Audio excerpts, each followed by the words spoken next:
Hello YouTube, so I am at August Busch Memorial Conservation Area here located in St. Charles County, Missouri. This is a place that I have been coming for many years. We're getting out of my garden today and into nature's garden, so I want to take you along on this experience, and we're going to talk about all the phenology of the native plants that are happening here. I'm hoping that maybe we'll find some morels. I got my lucky mushroom necklace on, so let's get started. Okay, so I just drove in and right away I found one of the native trees that I've actually spotted before, so I'm going to go ahead and show you guys this. This is a Chickasaw plum tree. It is a native tree. This tree does fruit. I know that because I've seen it fruit before in the past.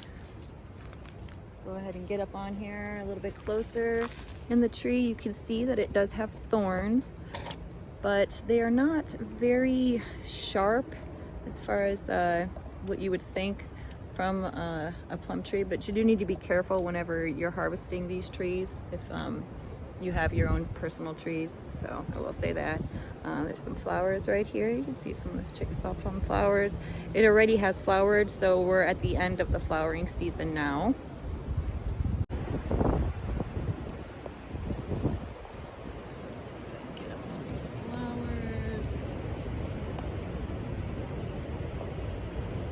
Stork clowns coming in here today. Okay, so I was driving by here and I saw that there was some sycamores. You can tell by their bark where the white. It's one of the easiest ways to spot them. So I decided to stop at this spot. And we're gonna go through this trail and follow it down to see what we can find. And I noticed right away when I got here, as you can tell, there is lots of invasive. This very first invasive here is invasive autumn olive, and it's actually really easy to identify because the underside of the leaves are silvery right there, if you can see. It finally has happened. It's taken me 4 years to find morel mushrooms.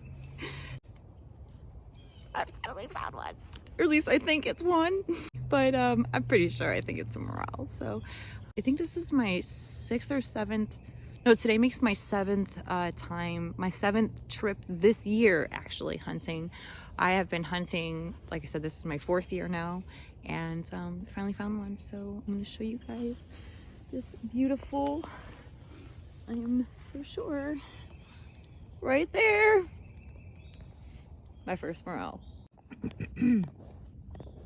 Hello. Hello, my pretty baby.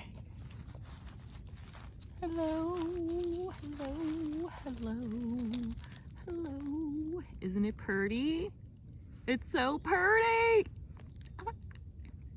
Just got that mushroom to be able to take it home to do a spore test, and I noticed another one right here. So I am going to leave these ones. They're really small because I'm going to come back to this spot and check again. Oh my goodness, as I'm sitting here, I just literally, I'm probably there's another one. So look, there's one there, there's one there. There is a bunch of them out here. These are, I'll take this one for a spore test as well.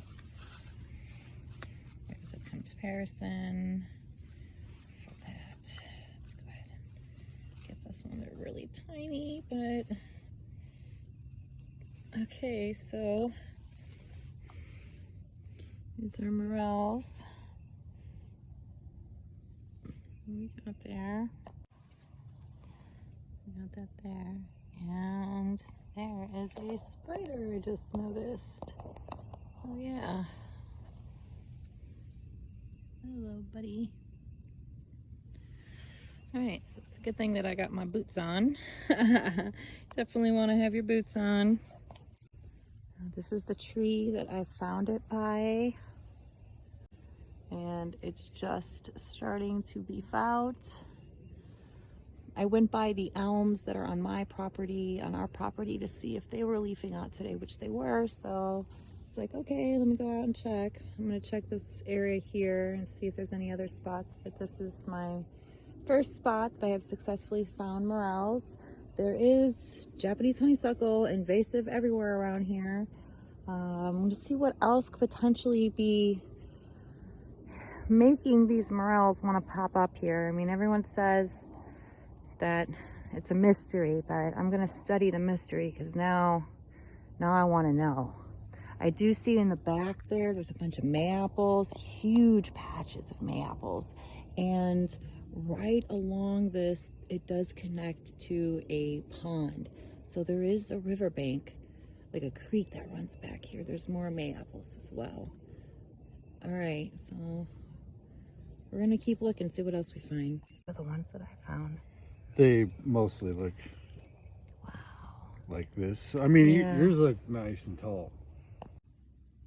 Here's another native. This is Dutchman's breeches. Here's another native, Eastern redbud, that's in full bloom here. Hello YouTube. Okay, so today's hunting went pretty good. It was actually quite a successful hunt. I'm really happy. I'm just gonna go through a couple more things because I wanna talk about phenology again. I think it's really important for people in general. If you're foraging, whether it's for edible fruits that are wild here or mushrooms, you need to know about phenology. You can see here on this sugar maple that it is loaded with the little spindlies. Now, they have just started to pop out of this tree, and the squirrels have been going crazy for probably about like the last week, maybe week and a half, just barely week and a half. From what I've been told is once the spindlies fall to the ground, then you're too late. So you want to get these spindlies, or you want to at least get to know your areas where these trees are and understand their whole cycle as well. When the moon is this full and when it's going into its cycle of fullness, it draws up the moisture from the soil. So I would assume by my personal practice and study of phenology that in the month of April, that will also be another indication of possibly mushrooms rising, because today I did find my first morel.